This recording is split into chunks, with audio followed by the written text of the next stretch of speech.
Sure.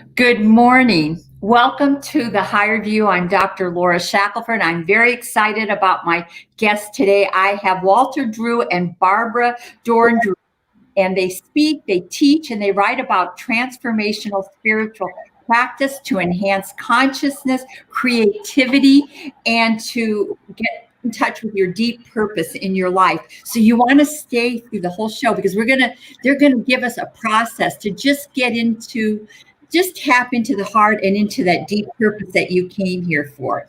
So good morning, Barbara, and good morning, Walter. How are you? Doing well, thank you. It's always a pleasure to see you, Laura. You're one of the lights in the world. You guys are so sweet. So I just want to give everybody a little background about how I know Walter and Barbara. Walter was very instrumental in the bringing together of United Centers for Spiritual Living and International. And he was on the board of the United, and I was the recording secretary on the International. And then when we merged, I really got to know Walter because I worked so long on the Leadership Council, and Walter was very active and still active in the group. He is Dr. Walter Drew now too, just like I'm Dr. Laura Shackelford. And so how are you guys? How are you doing? Well, I think like most people, I'm sort of on pins and needles, waiting for the election results to settle out, and working and teaching. So it's a sort of a bittersweet time. Yes. But I'm real glad to be with you now. It's a wonderful opportunity to just let go of everything else and be with you. It's so great. And Barbara? And Laura, I would say that, our whole program is teaching, utilizing spiritual practices. Well, this time in our personal lives and in the world out there has just put us to the test of, okay, what would our spiritual practices say about this? What do I need to do to center myself and know that regardless of what's going on in the world, that my truth is within me and my peace is within me and spirit is within me. And that's what I want to trust, regardless of what happens in the roller coaster out there. Oh, isn't that the truth? It's like, thank God for this teaching, the science of mind, right?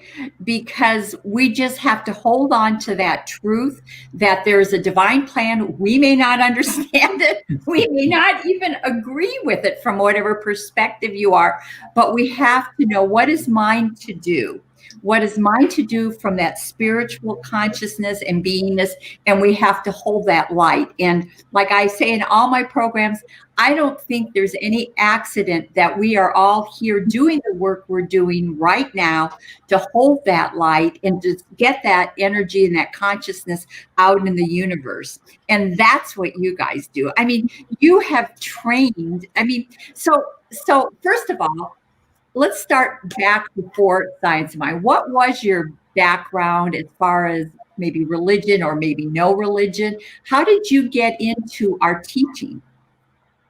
Well, I can start off with that. I was raised as a high Episcopal and in Rhode Island. And then when I left home and went in the Army at the age of 20, I sort of said, well, that's enough of religion.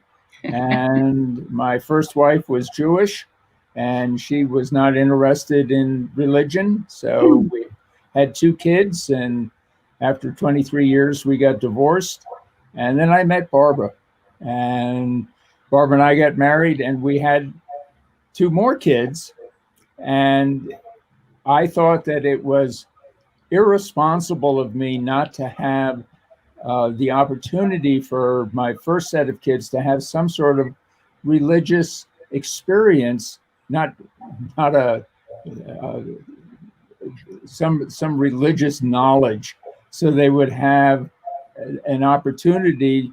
I didn't want them to believe one thing or another, but I realized that spirituality was a major part of life, and that you need some training and some experience. And so Barbara and I decided that we would join a church. Now, Barbara, you tell the rest of the story. Well, first of all, I'd like to say on my part that I started off in 1973 reading about the wisdom and the teachings of G.I. Gurdjieff and P.D. Uspensky, and ended up going to a residential consciousness school twice for 9 months at a time. So I was I called myself a seeker. So I've been on a spiritual path since really, really young. Well, I mean, it feels young now. It was my 20s, but now that I'm in my 70s, that was a long time ago. But it's guided my life, and it's led me to different teachers along the way. We've worked with Jean Houston. We've worked with Barbara Marx Hubbard. We have Craig Hamilton is our meditation teacher.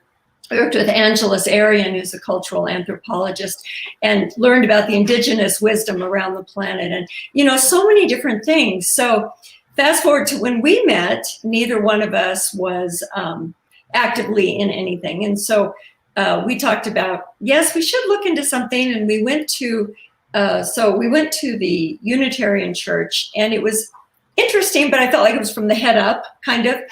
And not to offend anyone, I thought that was just my experience. It was fascinating. And so then we went to this random party, right?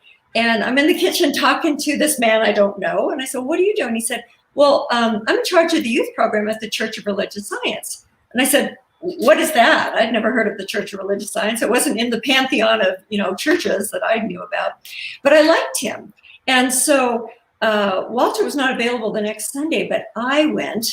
And the minister based his talk on a passage from Krishnamurti and closed with a Rumi quote. And these were teachers I had studied, and I said, oh my God, is it possible that there is a church that is this? And we didn't even call it a church, for a while. People were going to this place, and so it was immediate for both of us. Walter, being Walter, was on the board within, a year. And we started taking classes. We took classes for, 2 decades, all the way through the first year of practitioner training. And so, it's just informed our life for the last 25 years, along with other things now that have also come in. But it's a beautiful, for me, this was the teaching that let me know that I was the divine informed. Laura, you're the divine informed. Walter's the divine informed. It's not out there somewhere. We are, the Spirit is expressing in us and through each and every one of us. That was not a part of my consciousness studies. Never said that. It was like, we got to work harder. You got to strive to be more conscious. Well, that was all true, but this was different. And I think I cried for the first 2 years I went to the center, because it was just like, really, me? I could be this? And this was in the 90s. Then 1995, I think, is when we started. Yeah. Well, I always tell people, when you hear your truth, you know it. Yeah. It just resonates with your soul, doesn't it? And this may not be for everybody. You hear it at the level, I'm not taking anything away from anybody, but what resonates with your soul. And just like there was no accident that you went to this party and you met that man there, right? That's spirit knowing that you were ready for the message. So you've been on this spiritual journey, and so what got you into this this conscious aging program that you do? Well, we were taking a year-long class with Jean Houston. Wow. And she talked about, in 2015. She talked about the entelechy, and the best way to describe the entelechy is that it is the oak tree in the acorn, and that we all have an entelechy, something waiting to be expressed and fully realized. And so Barbara asked her the question, could a couple have an entelechy together? And Jean Houston knew us and said, absolutely, and you and Walter have a joint entelechy. So what's next, Barbara? Actually, and so that was part of the conversation along the way. But even I think preceding that, Walter, maybe just a little, was in one of her, she does tons of exercises and, takes you into different parts of the universe and blah, blah, blah, and her stuff. And in one of the exercises, I don't remember what it was, but I had this inner realization that said, you and Walter have a purpose together as a spiritual couple. Oh, wow. And it was like, I couldn't wait, get off the call. These were calls, but it was like she was in your living room with you. And so I mentioned it to him and I said, honey, what do you think? And, we talked about it and we both said, we don't have any idea what this means, but it felt absolutely right. And so we said together, yes. And then, Walter, what happened within a week? This about how the universe responds to our yes. Yeah, you need to be careful when you say yes, because spirit hears it and acts on it. So here's what happened. We had no idea what being a spiritual couple meant until we had a phone call from Reverend Jill Brocklehurst in Campbell River, British Columbia. And she said, we're doing a book study group on Richard Rohr's book, The Second Half of Life, Falling Upward. And we want to have a weekend retreat. And Dr. Ken Gordon has recommended that you and Barbara would be good people to come and facilitate the retreat. Would you be interested in doing that? And once again, we both said yes. And then I got off the phone and I turned to Barbara and I said, shoot, that's not exactly what I said, but I said, shoot, the only thing I know about being old is that I'm 73. Well, then we got busy. And I ordered the book. And then I said, let me just one other thing. And for me, the response was, Jill had said, we want some elders to facilitate this 3-day retreat. And I got off the phone and I was 67. I was no young, spring chicken at that point. And what hit me was like, elders? Where are the elders here? I mean, we really had not, inside ourselves, we were very active and busy and involved in all these things and had children, in my 40s and Walter's late 40s. And, but, when we thought about it, we thought, we do have something to offer. I mean, we had actually taught some classes through religious science at that point and certainly attended all kinds of things. And, we'd been on spiritual pathwork since 1973 between the two of us, and thought, we do have something to give back. We weren't expecting it to come as from nothing to a 3-day retreat, but that's how it showed up. So Walter, go ahead. Sorry, I just wanted to add that in. So we got busy, and it was in the late spring, and we set a date for the fall to go up to Canada and do the program. And we got trained as conscious aging facilitators with the IONS, the Institute of Noetic Sciences in Petaluma. And, you go on Amazon and you buy a book and they say people who bought this book also bought. So $100 later, we had the start of our aging library. And what we basically did was we created a wheel of spiritual practices that starts with meditation and ends with being in spiritual community and visioning and letting go. And Barbara can more fully describe. Oh, there we go. So read off some of the spokes, Barbara. So as Walter said, it starts with meditation, which is the foundation of our life together. We do that every morning as religiously as we can. And then we have a process called life review where people examine their lives by decades, which is very interesting because, it gives you a structure to say, what happened then? And what we're looking for is, okay, who was I in these different periods? When did I pick up that negative belief about myself? What happened? And what was I passionate about as a child that I kind of put on the back burner or it just disappeared? And maybe I want to reclaim that. And it's an amazing process that brings up for people these things. It's kind of like, all these things are in us in our subconscious, but we forget about them. And if we're going to heal and if we're going to do our true life work, we need to bring those up and look at them and say, Is this my belief still? Is this serving me? And if not, well, what does? And what do I want to be doing? What are my gifts to give to the world? So then we take people, the process takes people through self-compassion and forgiveness work, which is very deep work. Yes. But it's part of the healing process. We can't really go forward free and clear to do our life purpose fully if we have a lot of unfinished business there. And then gratitude, of course, is like a key component of all spiritual practices. And then we do so the first half of the course is then of the fourth course, we do this releasing ritual. And so that's the way people can claim, this is what I'm going to release, this is what I'm going to embrace, and people stand up and support that. And then from there, we move into what's calling me now? What is Spirit's highest vision? For we use the visioning process from Centers for Spiritual Living. And so we get the wisdom not only from our mental mind to examine and think, but what is Spirit? Spirit, what is your highest vision for my life purpose, for my work, for my ability to express you that you gave me? And then from that, we help them formulate their life purpose. And again, this is something that could change over time. An 8-week course, you can only do so much, but you can do a lot in that.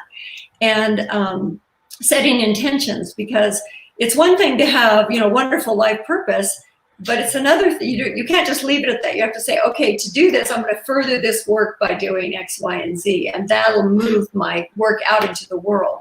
And then we go through, have a week on renewal, like how do I do, what's my self-care? How do I renew in the midst of all of this other stuff?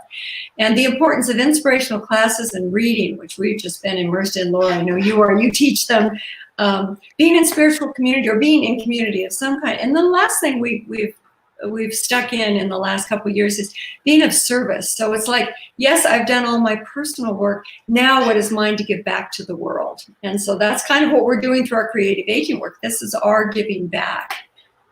Oh, I love that. I love what you said too about when they asked you to be an elder and this, like, who? Because don't you feel like from the inside, you have not aged. You're just as young and vibrant as you ever were. I mean, when I go inside, there's, this body.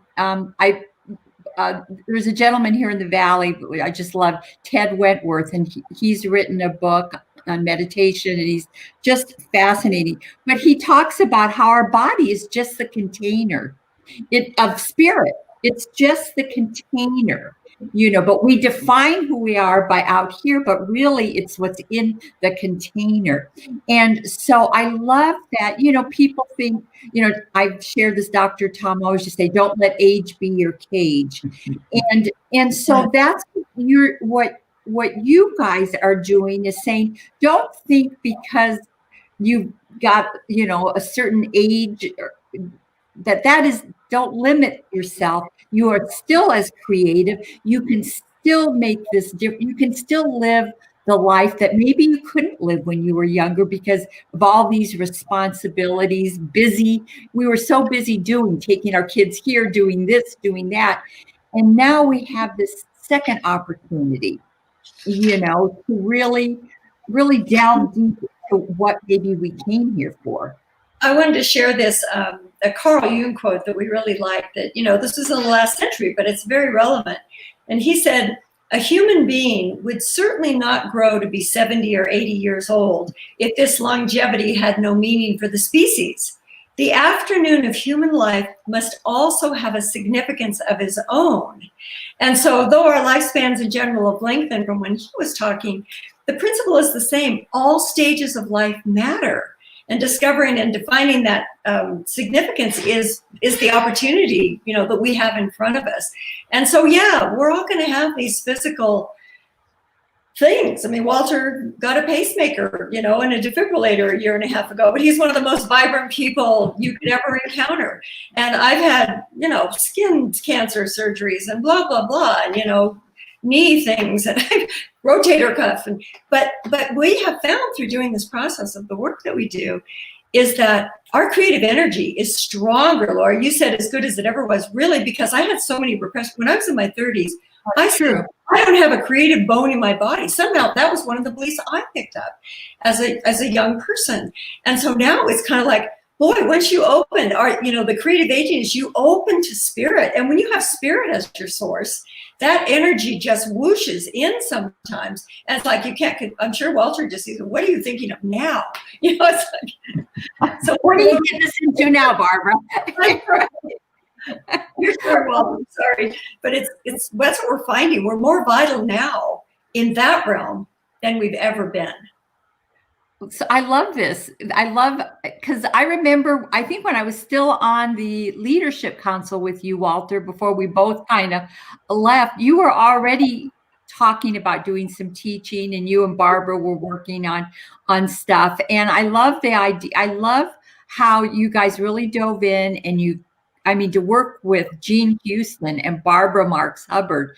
I mean, they're just icons in our teaching and in this movement of truth and love and spirituality. And those are fabulous teachers to have. And so anybody who works with you, they're getting the best. They're getting the best. I mean, really to tap into that knowledge that you have, and you both are. I mean, I'm sure you can see it here on the screen, but just to be in their presence, there's such a fun, loving energy about them. You're just attracted to them immediately. No, it's true. I mean, we've had, in our leadership council meetings, we've had so many laughs. I mean, that is why I stayed on as long as I did to take the minutes. It wasn't because I loved taking the minutes, but I loved the energy from the group. And so tell me, so I love that wheel that you were doing. So your class is kind of based on that wheel. That chronologically. Yeah. Right. And you've had people that have taken your course that it's transformed their lives, right? Absolutely. I mean, they literally quit their job and done other things. And so tell us a little bit about that. Well, I think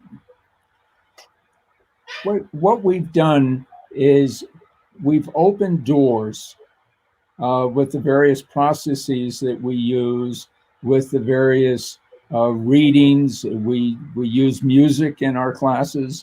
And so our job is to open the door and make it safe so that somebody can choose to walk through the door and make a choice.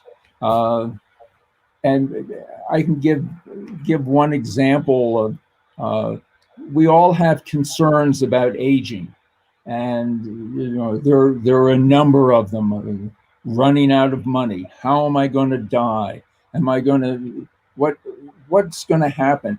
The biggest concern, the biggest fear people have is about loss of identity.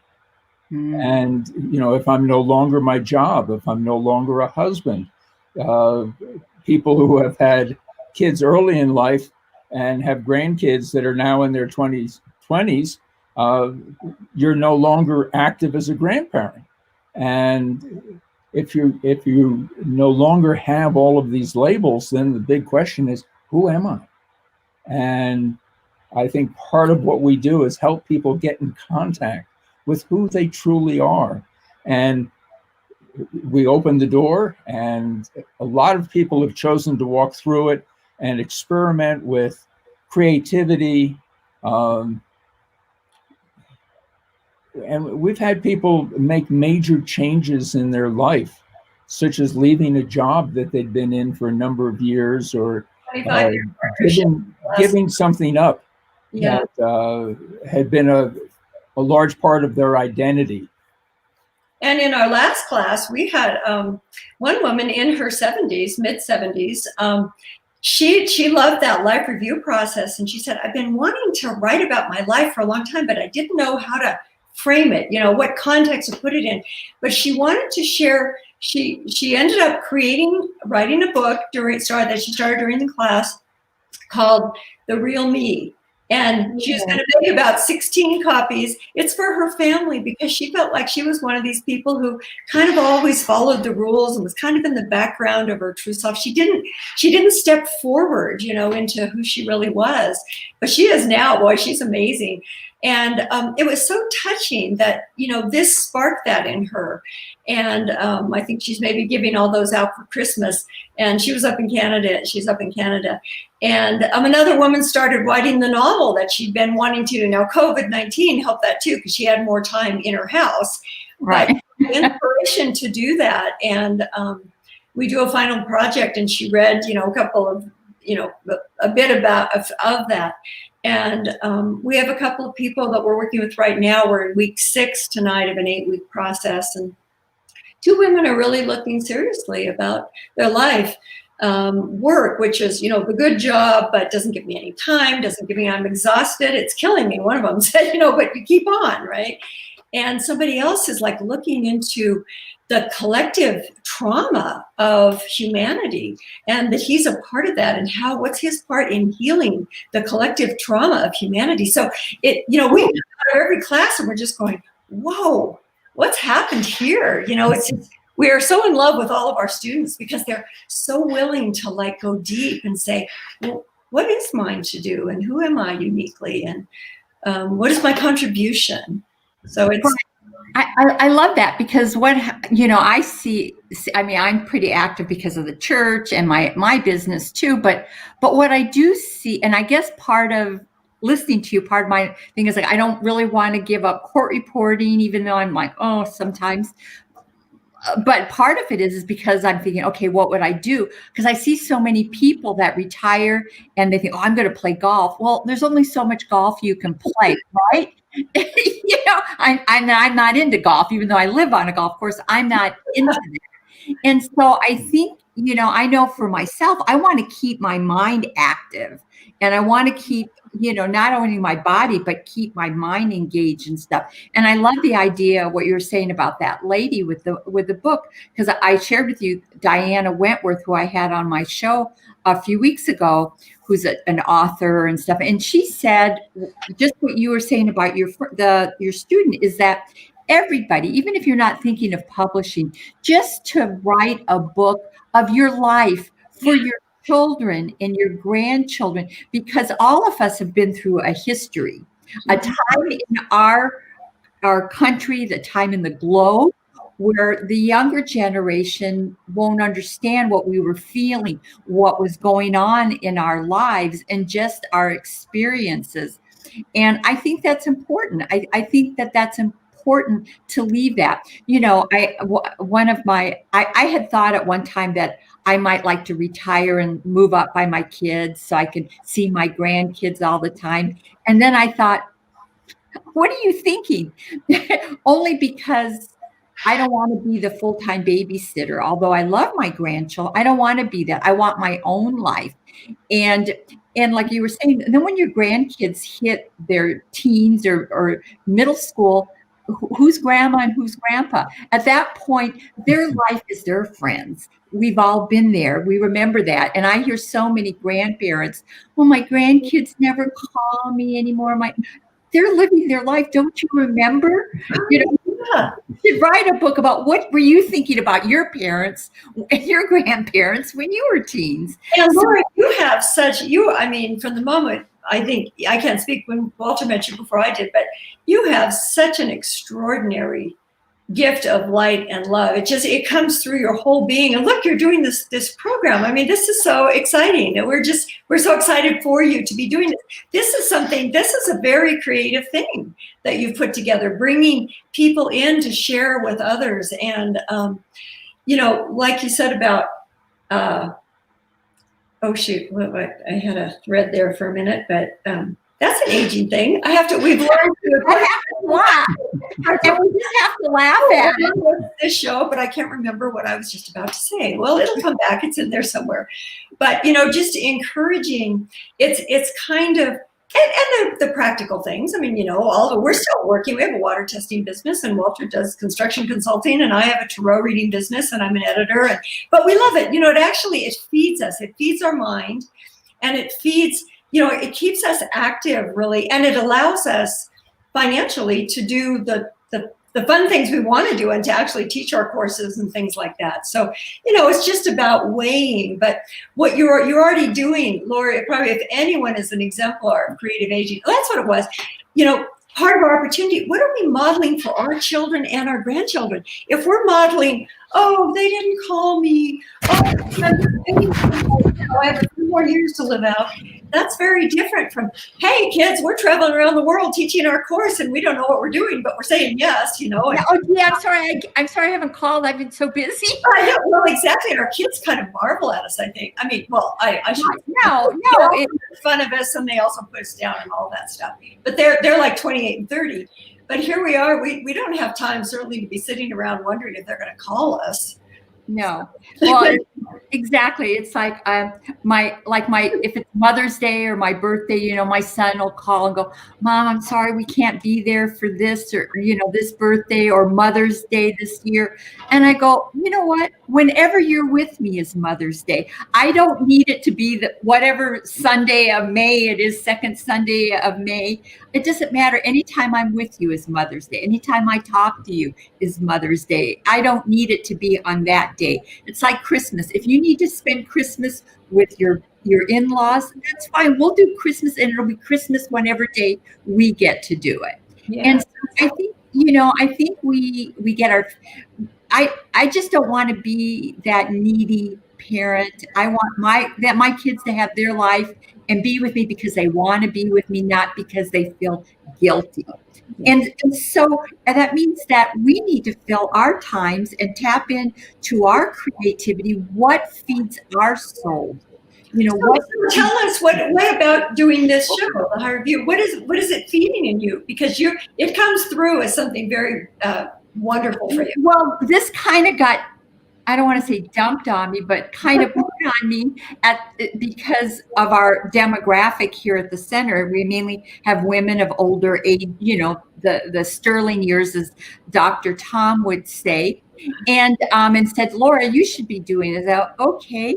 And then I started thinking, and I thought, well, you know what? I want this to be fun. I want this to be people that I love and that are doing things in the world. They have an interesting past. And what are they doing presently and their future? And so I want people to be inspired to make the most out of your life. If you're still living and breathing, there's a divine purpose that each one of us has to do. And we should be living that purpose. Right?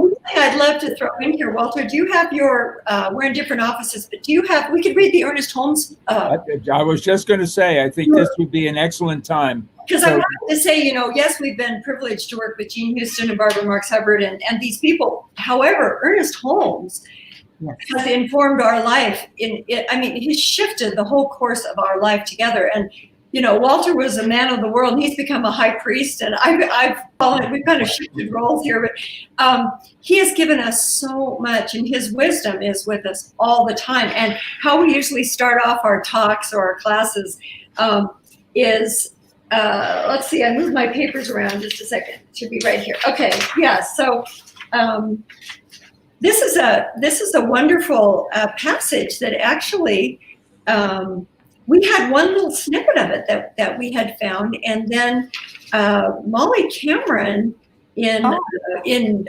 Columbus, when we went to their community and did a talk and workshop and stuff a few years ago, they had found this longer version of this, and so it starts off this way. Youth is not entirely a time of life. It is a state of mind. It is not wholly a matter of ripe cheeks, red lips, or supple knees. It is a temper of the will, a quality of the imagination, a vigor of the emotions, a freshness of the deep springs of life. It means a temperamental predominance of courage over timidity, of an appetite for adventure over love of ease. He goes on, nobody grows old merely by living a number of years. People grow old by deserting their ideals. Years may wrinkle the skin, but to give up interest wrinkles the soul. Worry, doubt, self-distrust, fear, and despair These are the long, long years that bow the head and turn the growing spirit back to dust. So whatever your he goes, this is the last bit. Whatever your years, there is in every being's heart the love of wonder, the undaunted challenge of events, the unfailing childlike appetite for what is next, and the joy and the game of life. You are as young as your faith, as old as your fear, as young as your hope, as old as your despair. In the central place of every heart, there is a recording chamber, so long as it receives messages of beauty, cheer, and courage. So long are you young. Isn't that just the greatest? We'll send you that if you'd like it. Please, I love that. I love that. Yeah, it's so true. And like, you know, and so many of us, the older, we do have a lot of wisdom to share and to remind each other that we have wisdom. Don't think that your life is limited, like you said, because of your age, and you're as young as you allow yourself to be, right? And it's crazy. I'm still as crazy as I was, probably more crazy now because I don't care. Well, that's it too. True. It's like, you know, when you're young, oh, I don't want to say the wrong thing or do the wrong thing or whatever. And, you know, I don't want to be judged. It's like, I don't care. You know? So anyway, so tell me, so your course is how many weeks long? And you're in the middle of it right now. You're going to have another one and you're going to let us know, right? When you do that. Walter, do you want to talk to that? Sure. We have an 8-week class, and people say, well, you can't have classes more than 3 classes. People won't sign up. And we've had people sign up and stick with us for the 8 weeks. And what it really does, we meet once a week, and it gives an opportunity for people to get to know each other. And it's a relatively small group. We try to keep it around a dozen people so we can all be on the screen simultaneously. And we do a lot of small group work. And when we do the small group work, it's on the Zoom platform, they disappear, and then we send them a message to come back. Well, you know that you've asked a good question or you have a good process going on when they don't want to come back. It's really amazing how willing people are to participate and share some of the events that have shaped their life and some of their desires moving forward. And you mentioned earlier about doing. And Barbara, you have a wonderful quote about that that you use. It's your own quote. Yeah, the moving from. Well, I'd have to find that. No, you can do it right off the top of your head. Yeah, I mean this time of life. It's in the second half of life. We're shifting. Hold on a second. I probably won't be able to. Well, and don't you think that COVID has also shifted us big time from doing to being, more time for being? Yes, and one of the questions we have, you know, and maybe you have perspective on this, is so many people, you know, we know people who, even though this is a real trial and tribulation for a lot of people, it also has brought something, that time to reflect, that time to take a little bit of time away from from just the doing. And one thing that we've, you know, in work reading spiritual about the second half of life and all that it really is naturally kind of a time to shift from this doing, accomplishing and acquiring, that we get caught up in, and to being, and then interacting with our life around it from that new place of conscious intention, not just doing it because, gee, my dad said that was a good profession to have, or these people say that's the way you should do it, or, you know, like you were saying, Laura, being too afraid to do anything on our own. But if we do the right model, we'll be okay, right? But we have to really look inside and say, wait, who am I? And time is getting shorter. Like, why am I here? And what is my purpose? And have I made a contribution to the planet yet? Or what kind of legacy am I leaving for generations before me and generations behind, to follow?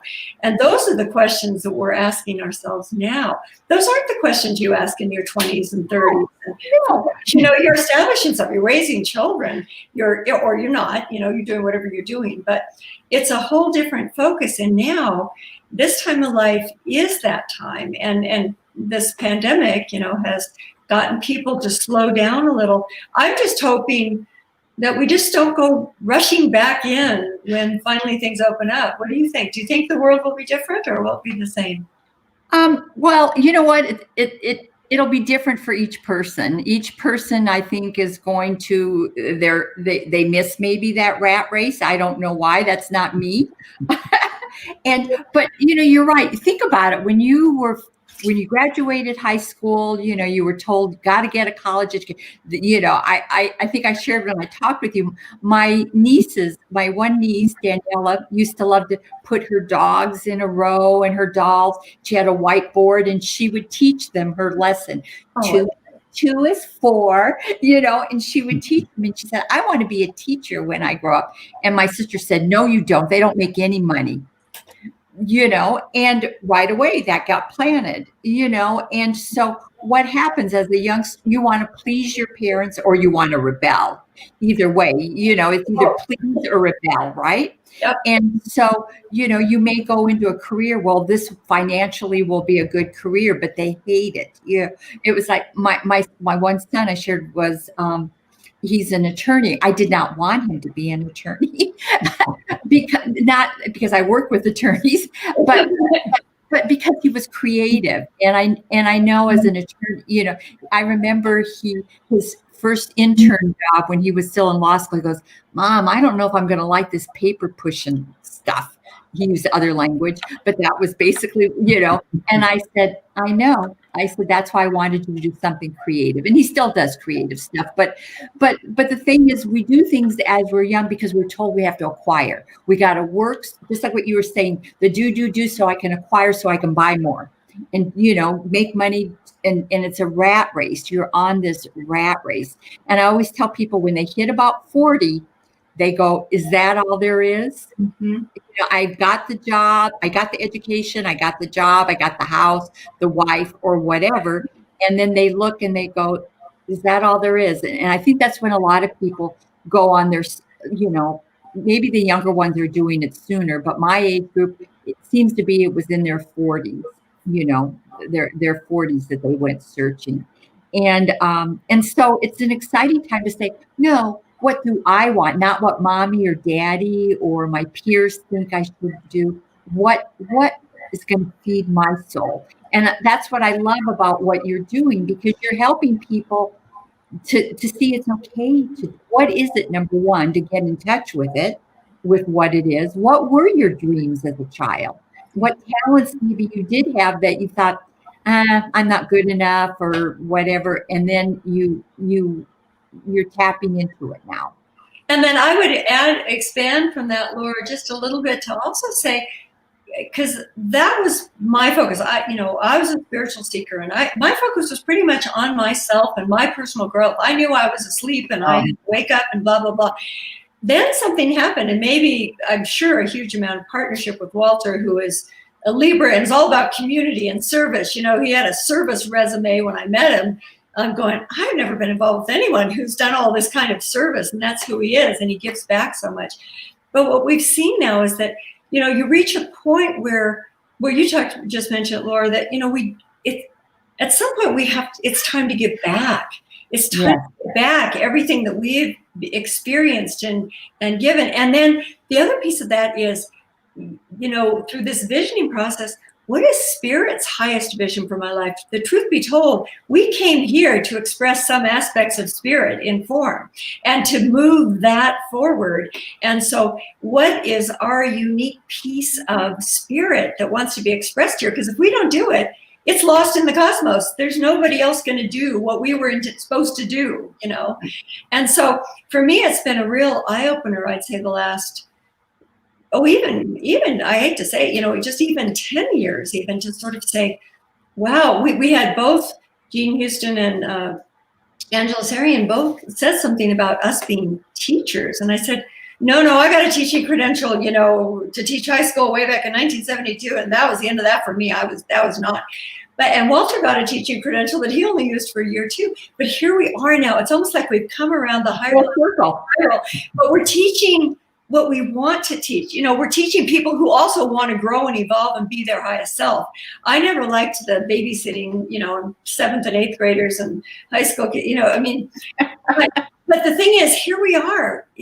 People have told us that we're teachers, and that was another thing, like elders, like teacher, I don't know, that's a big thing. And but here we are, and it's so fulfilling to feel like part of it's been given to us to somehow do this crazy creative aging thing. I don't just like. Well, so talking about that, you have a little process you're going to do with us, right? Oh, we do.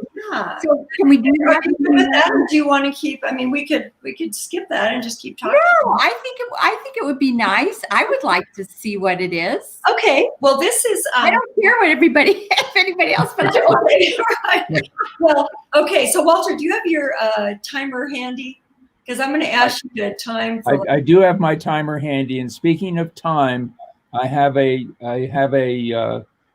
I know one of my service opportunities. I'm the chair of the nominating council, and we're having a meeting at noontime. So I need to get off at about 5:12. Okay. So I want to make just an observation about one of the ways Barbara and I have been successful with dealing with what I call frozen moments.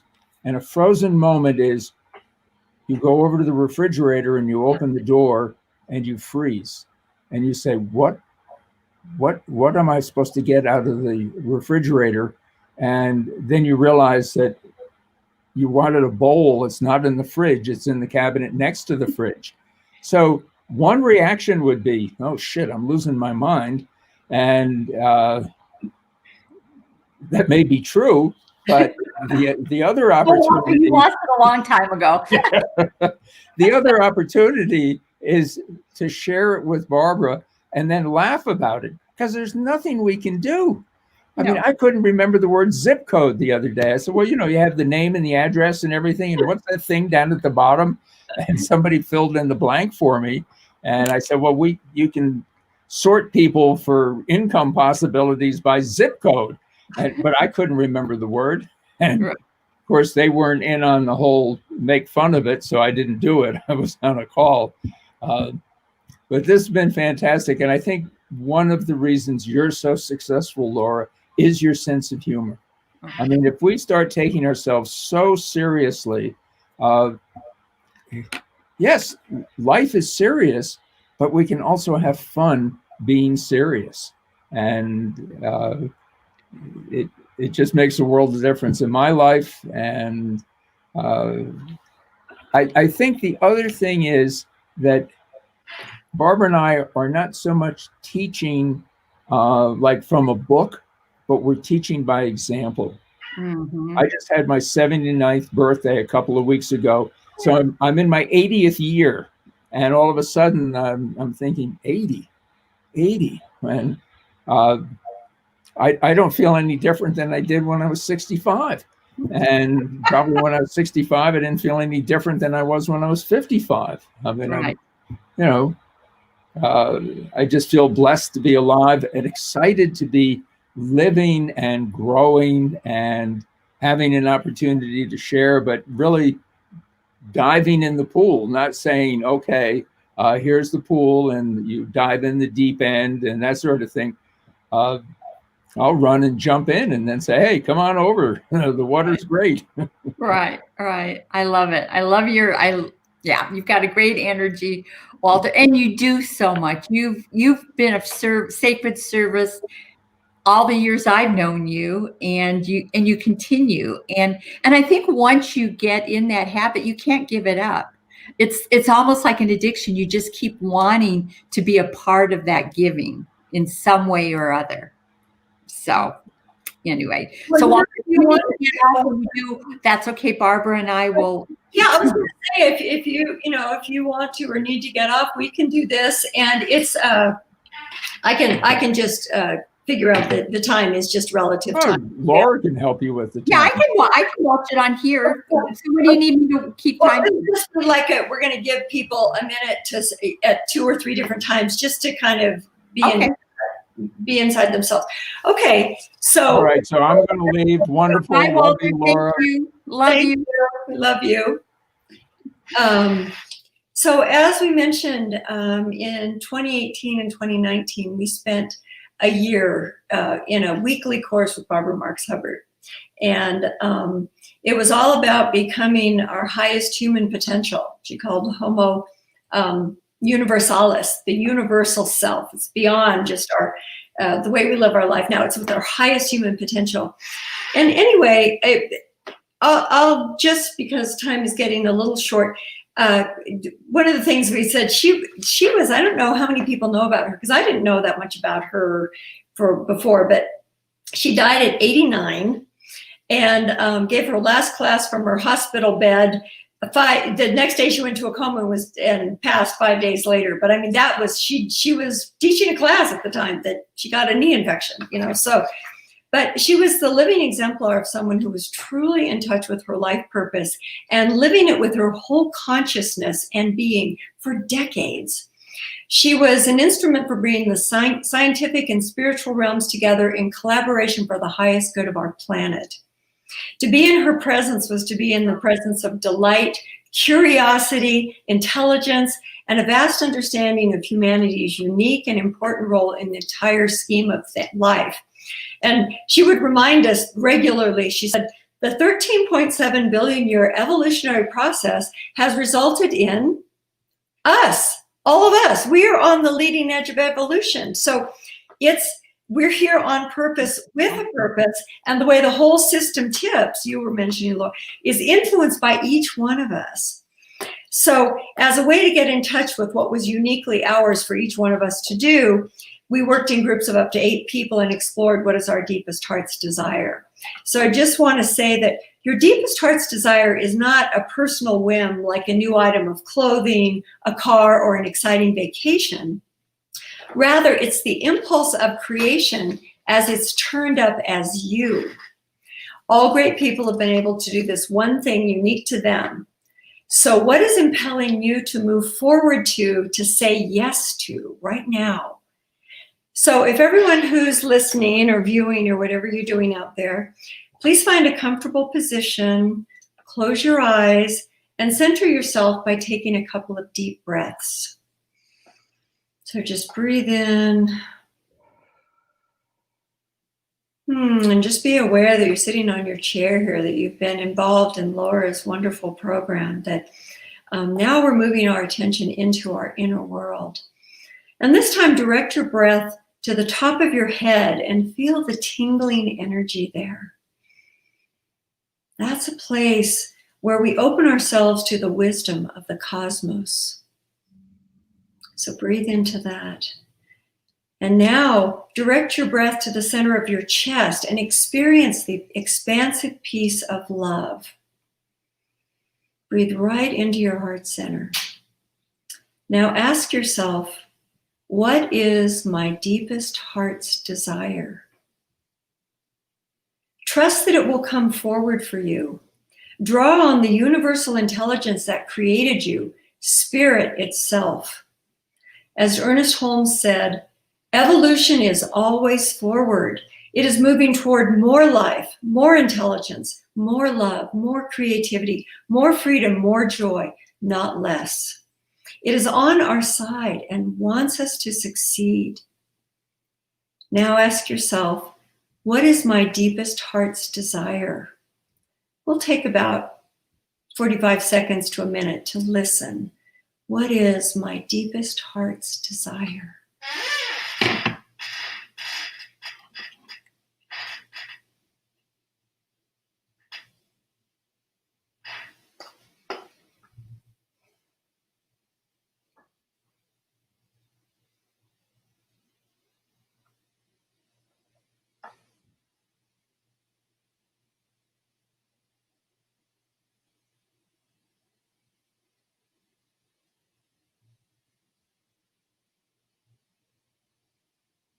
And another way of saying that is, what is my life purpose?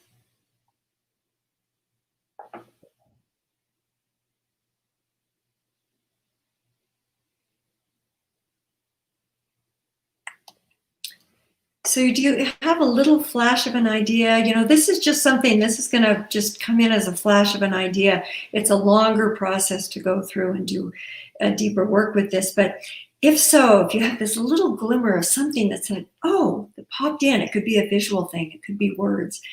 If so, say yes to it.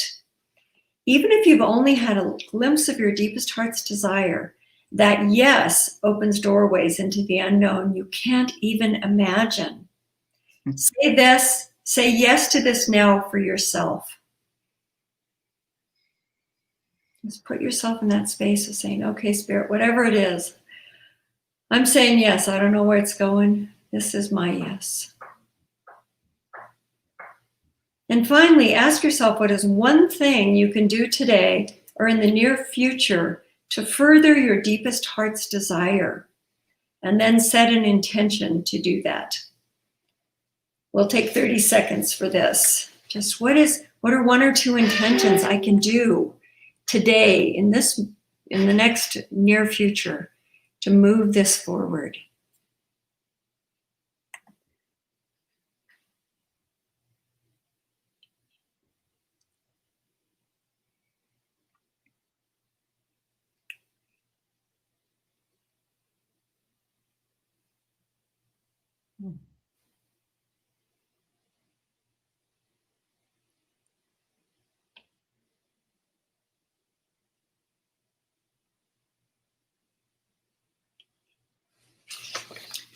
So now, please return your attention to your body.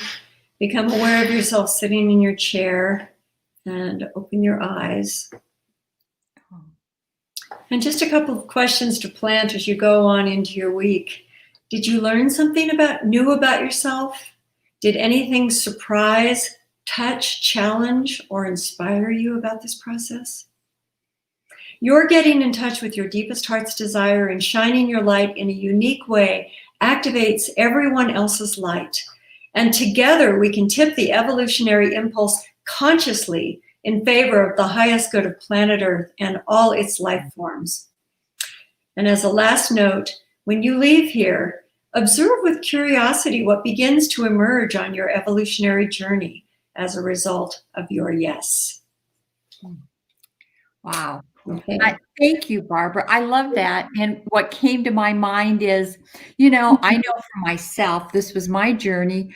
I really didn't have any goal of what I wanted to do, but I kept saying yes to classes. Yes, me too. Same thing. Just kept saying, I knew there wasn't like this end goal. It was just, I wanted to learn more and be more and understand more about spirit, the universe, or whatever. And what happens is, like, if you take like courses like what Barbara and Walter are offering, you might think, well, I don't, you'll learn something. You'll get in touch with who you are.